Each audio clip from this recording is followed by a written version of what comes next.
Сега ще започне нашият урок по самогримиране. При нас е професионалният гримьор Анжела Димитрова и моделът Ива. Така вече споделихме какви гримове в общи линии ще са ни нужни. Коректор, фондиотен, пудра, спирала, сенки за очи, молив и разбира се нещо за устните, червило или гланц. Естествено, всяка дама може да добави каквото пожелае към грима.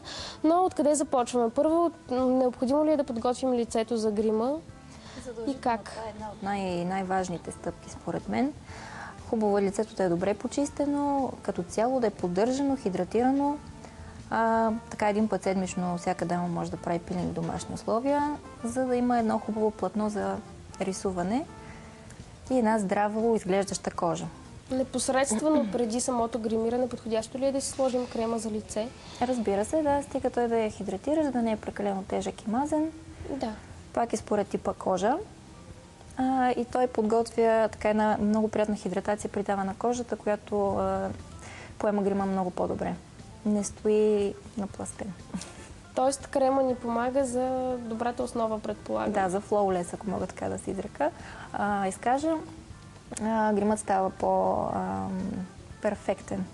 Перфектно изглеждащо. Нейното лице подготвено ли е или сега предстои да го почистим? Ами сега предстои да го хидратираме. Тя се е почистила предварително. Затова ще изложа от продукта в ръчички и като нормален крем ще го разнесе по цялото лице.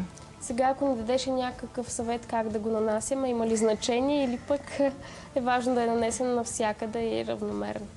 Всеки един крем е хубаво да се нанася от шията нагоре, за да действаме антигравитационно и подмладяващо.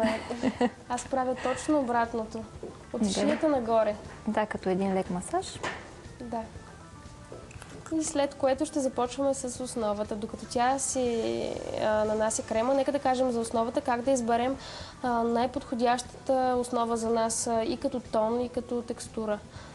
Така, като тон, пак повтарям, че има доста консултанти в магазините, които трябва да помогнат, но ако няма такъв, избрани от вас фондиотен, без значение каква фирма, е хубаво да се тества в областта на челюстта. Не на ръчичката, както сме свикнали да правим. Там е мястото, където е важно да се слива добре цвета, за да не се получава ефекта на маска. Ако така все пак има разминаване в тона, по-светъл от нашия тен и да изберем или пък по-тъмен, кой е по-добрият вариант?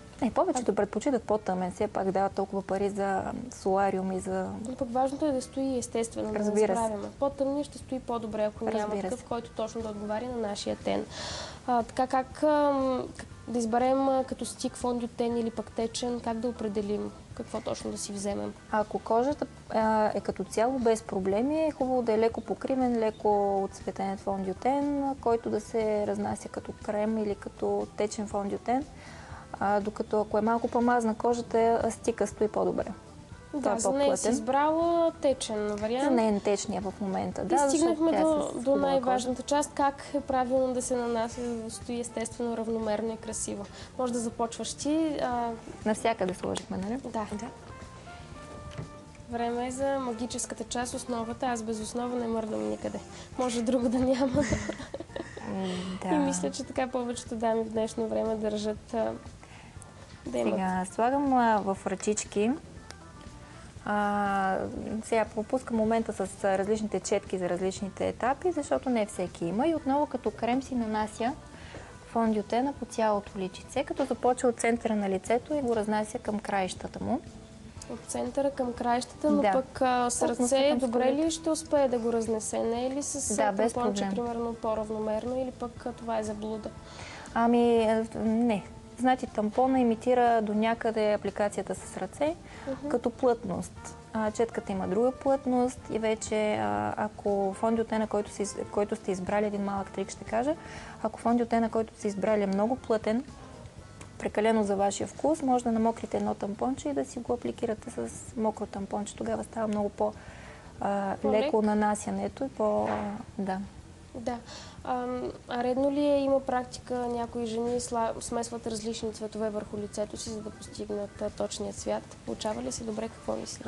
Да, това е много добра практика всъщност, защото никога нашето лицето не е така от 2D пространството, то е триизмерно.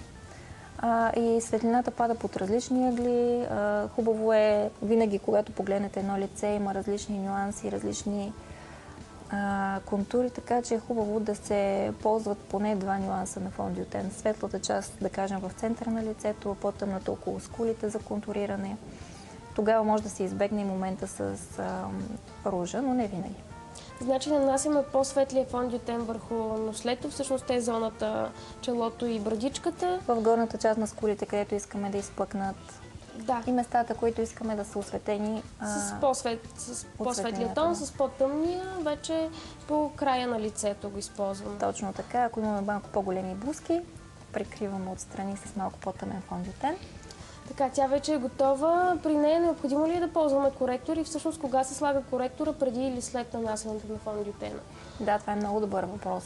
Фондиотена обикновено е над. Ако коректор е много по-светъл или 2 тона по-светъл, е хубаво да е под фондиотена, за да няма много големи разлики. Но ако е в тона ако е същия цвят, няма проблеми да е отгоре. А какъв е редно да бъде по-светъл или в тона на тена на лицето? Според ситуацията. Ако имаме тъмни кръгове, е хубаво да е малко по-светъл и в жълтата гама. Ако имаме червени, мънички червени такива петънца, като нея в случая, ще го сложим в същия нюанс, който е фондиотена. Да, тъмните кръгове са много чест проблем, така че е важно да се уточни по-светъл нюанс от фондиотена. Течен коректор ли си избрала отново? Не, за нея кремообразен коректор, да. Защото тя е с една млада, хубава хидратирана кожа, няма нужда от прекалено кремообразни консистенции. Така че тя сега ще си вземе с ето това пръстче, което е най-мекичко, безименния, и ще си нанесеш под очичките, там където обикновено имаме тъмни кръгове. Как да го разнесем добре? Понякога се получава... С леки потупкващи движения, защото там зоната е много деликатна, не дей много да я разтриваш прекалено. Важно ли е от кой към кой край, от вътрешния към външния или пък обратно? Има ли такова правило или пък няма значение?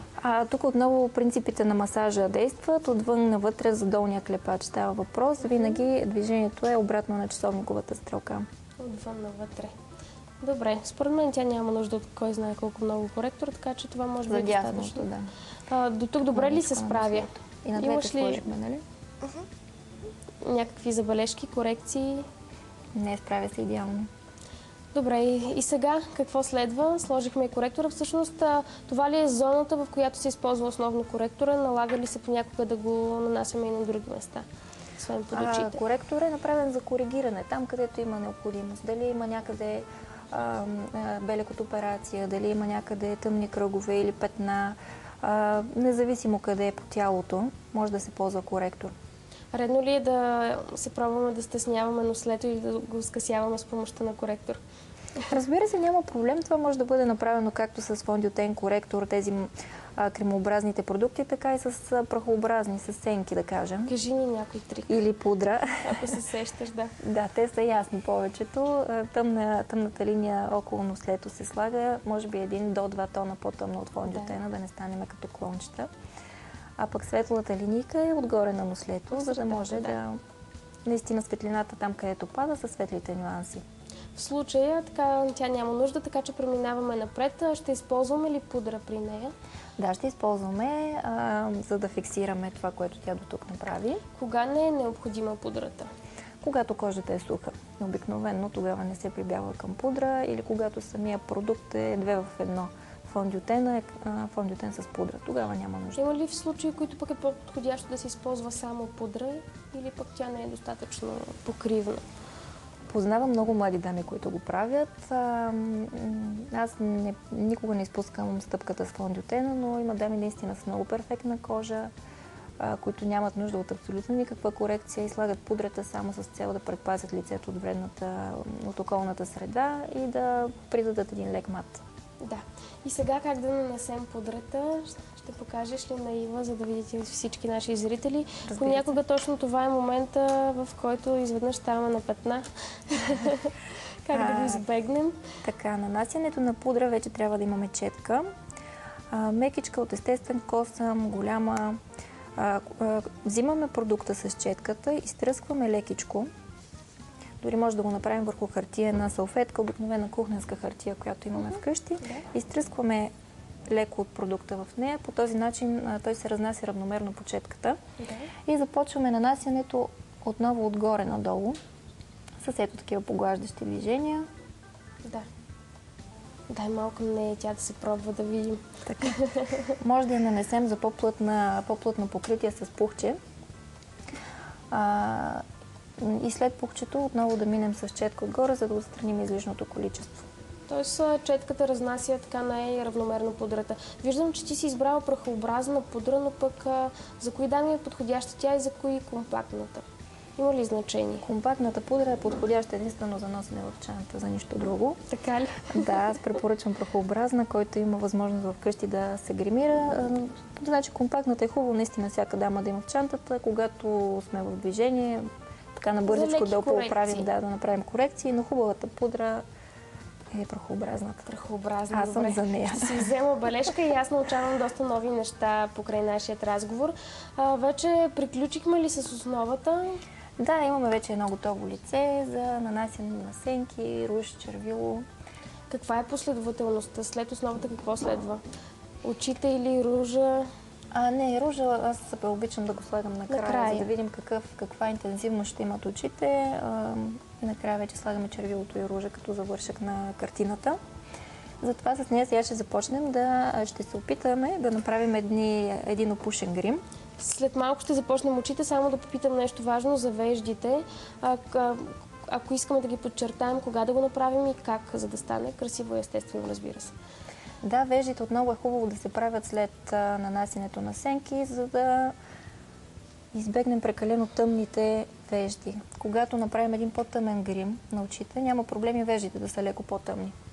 Но когато той е по-светъл и ежедневен, може да направим един много лек молив и сресване на веждите. Мисля, че това е достатъчно. След като сме приключили обаче с гримът на очите, какво да използваме, за да подчертаем веждите? Молив или пък някои дами използват сенки от сенките за очи? Това, което аз бих предположила, в нейния случай почти нищо. Да. Но дами с по-тънки вежди е хубаво да ползват винаги два цвята молив. По-тъмен и по-светъл, защото придава по-естествен ефект на веждите и след което винаги могат да фиксират с пудричка отгоре или с прахообразни сенки, които отново да са един тон по-светли от веждите. Ще започнем да правим очите, но това ще стане след новините по BBT. Останете с Така го правят жените до края, за да видите как с процедурата микродермабразио за кратко време може да почистим лицето без неприятни последици.